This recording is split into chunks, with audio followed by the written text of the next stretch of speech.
Welcome to the HDG Stories podcast, where we'll share our threads of memories, knowledge, experience, and history, knitting all generations into a beautiful tapestry. So please like and share, and be sure to subscribe. Now let's get started. Hi, this is Ellie. Welcome to Havre de Grace Stories. This week's excerpt is with Virginia Forwood Pate Wetter. Our interview took place on September 29, 2016. She is witty, wise, and charming.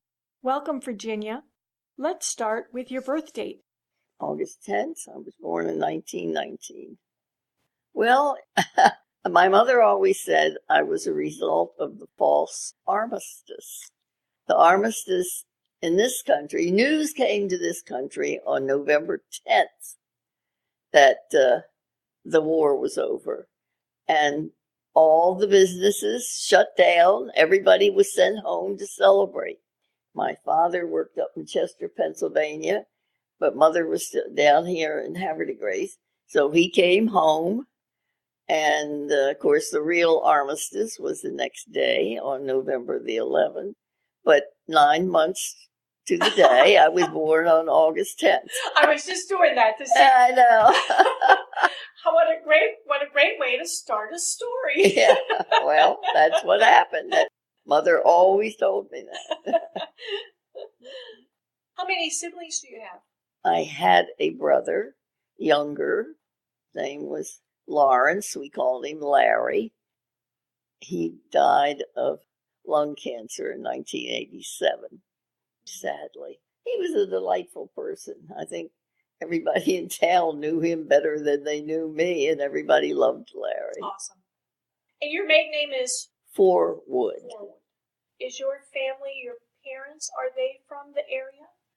My mother's family on the maternal side comes down from one of the first 5 families that settled here. Really? Yes. What would that side of the family's name last? Well, it started with Adam Schaefer and his wife, and he had a daughter who married Nicholas Suter, Sutor. And Nicholas Suter had several children and was instrumental in starting St. John's Episcopal Church. Let me get this straight. His daughter, Susanna, married Thomas Cook of Virginia, supposedly one of the first families of Virginia, so it is in the history that I have. She had 2 daughters. One of them married a Paffenbach, and the Paffenbach name was pretty well known in this town up until, I guess, Arnold Paffenbach died, and I'm not sure when that was, but sometime maybe in the 80s or 90s. And the other one married a Charshee, Charshee. And Bennett Charshee Jr. was my grandfather. My mother was Benita Charshee, who married Walter Forwood. But anyway, through that side of the family, that's why I said it's maternal, so it doesn't carry the name through to each generation. But we go back connected. To that. What was the name that you said people knew the Arnold is? Paffenbach. Because I've not heard that name. Tafenbach.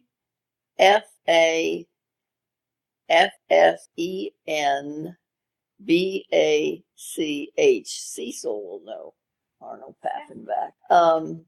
Arnold never married. He had a sister, Sarah, who left here. She probably married, but of course she wouldn't carried on the name. Right. Arnold played the organ at the Grace Reformed Church. The minister in the latter years of Arnold's life was Mr. Rowdenbush, who named his son for Arnold Paffenbach, young Arnold Rowdenbush, who would be a little older than you, I think, that right now, probably in his middle 70s. But they long since have gone, you know. Father and mother died and the children. So nowadays, that's one of the big differences. Families don't stay in the same place. Yeah. And the children all move away. Even my children. And on your father's side? My father's was from Bel Air, Maryland, but his family was English through and through. They came here in the 1690s from England and settled in Pennsylvania, and then drifted down into Delaware and into Maryland. As a matter of fact, in going out Route 52 out of Wilmington, there was a Forwood High School, and it actually has been made into a retirement place. My husband and I visited it, and it was absolutely charming. That's my great-grandfather right there, Dr. Parker Forwood. So Daddy married Mother, who was from Havre de Grace, and he moved down here and never left. He was a businessman in town. What type of business was he in? Automobile business. Okay. And at one time, he was treasurer of Havre de Grace. Of the city of Havre de Grace? Havre de Grace. Havre de Grace. If you're an old native, you say Havre de Grace. Yeah. Even Webster's Unabridged Dictionary said that the pronunciation was Havre de Grace. But my husband, Jason Pate, got the mayor and city council to rule on what it was, so he would say it right on the air. And the mayor and city council, in their great wisdom, said it was Havre de Grace. And I kept saying to him, Jason, all you have to do is look it up in the big Webster's Unabridged Dictionary, and it will tell you that it is pronounced Havre de Grace, being the closest to the French pronunciation, which is Havre de Grace. Right. In the French, do they pronounce the C? Well, I think because I have some people say it's not graw. It's not graw. It's not that. That's no. Okay. They do. It's graw, which could be grass. Yeah. You know. No, graw is just the racetrack people started that. They called the racetrack the graw. No, but Havre de Grace is too far off. See, I love those stories. I know. All right. I love that. That those are things that pull all the things I heard that's what together. Jason did. He got the mayor and city council to rule on so it. we can put the devil's horns on him, right? And with utter lack of knowledge, they wouldn't look anything up. You were born here in Havre de Grace? I was born in Havre de Grace? Burns Apartments. I remember when my mother called me and said, I hate to tell you, but your birthplace burned down. There'd been a big fire the night before. Where was that located at? What are your earliest memories as a child? Well, living in Burns Apartments with this husband, that's Ed Wetter, found amazing. But I remember distinctly waking up in a crib, knowing it was Christmas morning, where my crib was in my mother and father's room, looked down the hall to the living room, and I crawled to the other end of the crib so I couldn't look down the hall because I didn't want to see the Christmas tree until they got me up and took me to see it. And I remember also across the street from Burns Apartments, and this house is still there, it must be Apartments 2 now, was Heck's Hotel. And we used to go over to Heck's Hotel on Sundays for dinner. One of the Hecks was the primary officer in the bank that you were telling me that Cecil worked in. And did they have a store? They had a hardware store. Right, sure that's right. Yeah. Emmanuel, that was his name. One of them had it. I shouldn't say for sure, because there was Lawrence Heck, there was Lee Heck in Baltimore, there was Lawrence Heck, and there was also Emmanuel. So Lawrence, Lee, and Emmanuel. So maybe the three brothers had it. I'm not sure which one had it. So as a young child? Oh yeah, I was around 3-4 years old. So they had a dining They had room? a dining room. I remember going there for Sunday dinner. How old do you think you were when you didn't want to see what was under the tree? I was 3. No wonder your husband looked at you in kind of wonderment. I know. I mean, by the time I was 4, my mother and father had started building a bungalow, as they called them in those days, way downtown on Washington Street, just a block from the park. And we moved in with my grandmother in order to save money. I was 5. We moved down to on Washington Street in the 800 block, 810 South Washington Street. House is still there. Now, I presume at that age, you didn't go around your neighborhood. You played at home. Well, we happened to be in a neighborhood where there were quite a few children. Yeah. Right across the street was a family that at that time had 3 children. One of them having just been born because he was the same age as my brother Larry.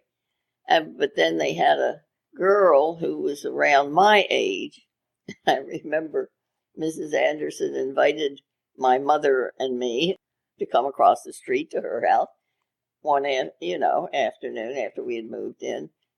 And she served tea and cinnamon toast. So Jean Anderson and I were at a little table, and we got our cinnamon toast. And being small kids, a lot of the cinnamon spilled off, cinnamon sugar, onto the plate.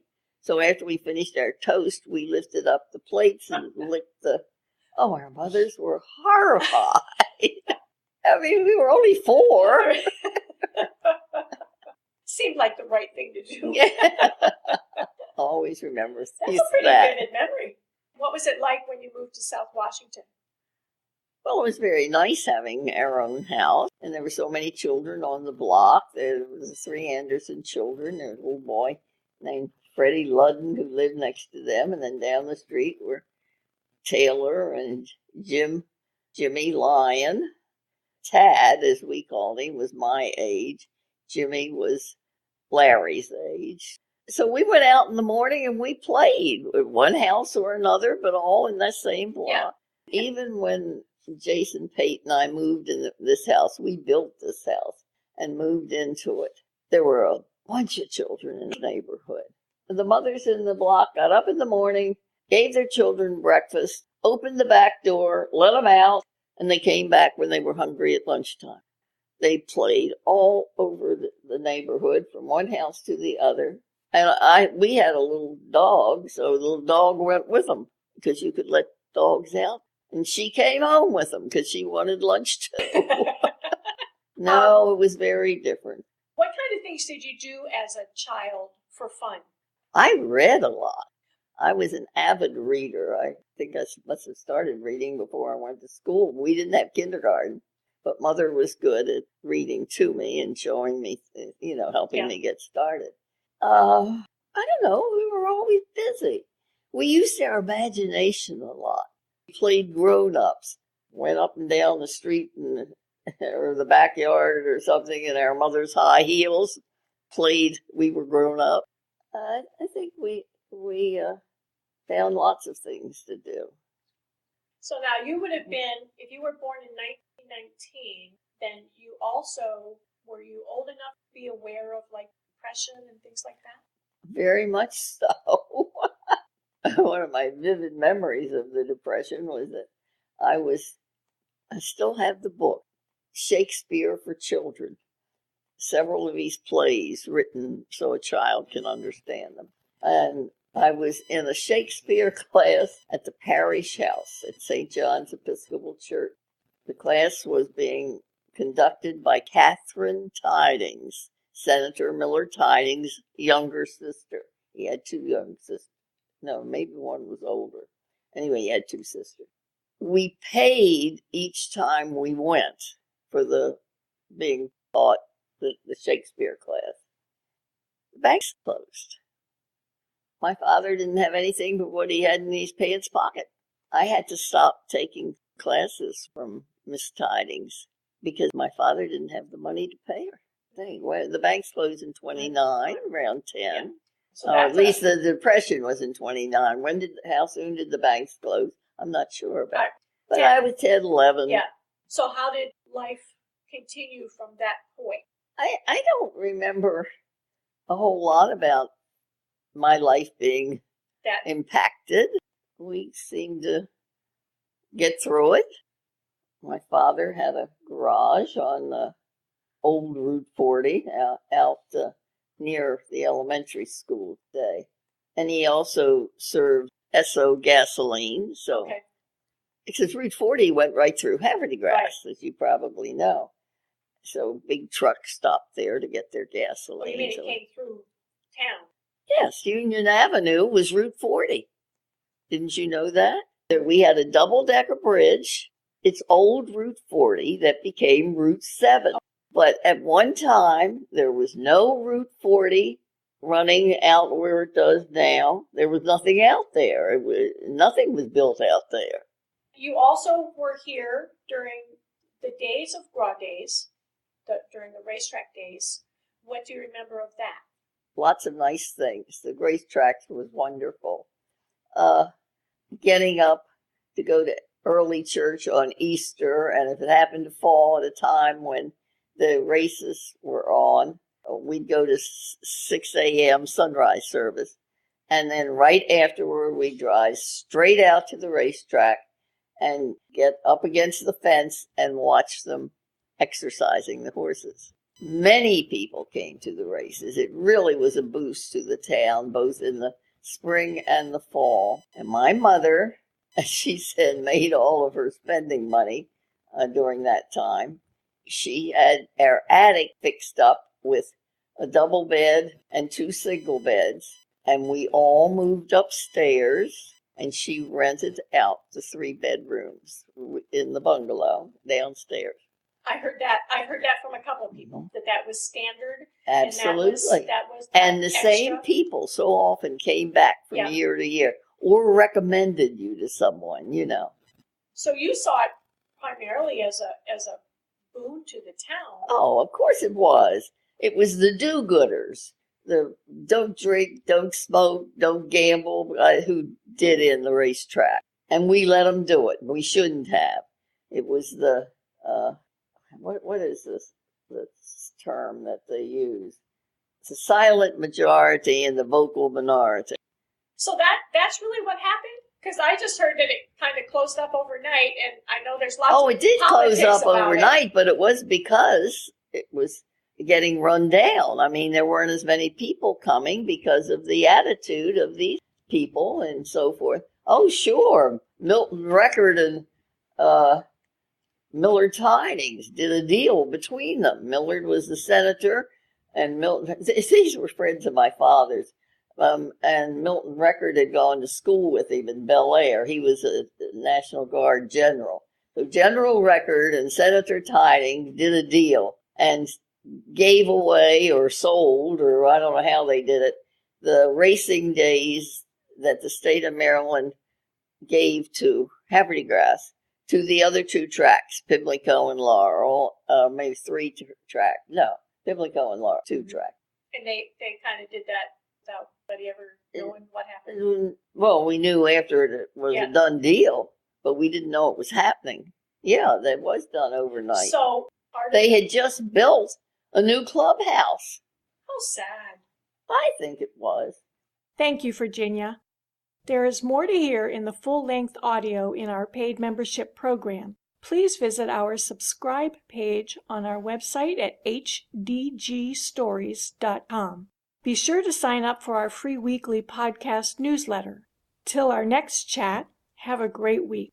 We hope you've enjoyed today's HDG Stories podcast. We encourage you to subscribe. We hope you will share with your friends. Till the next story, we invite you to visit us at hdgstories.com.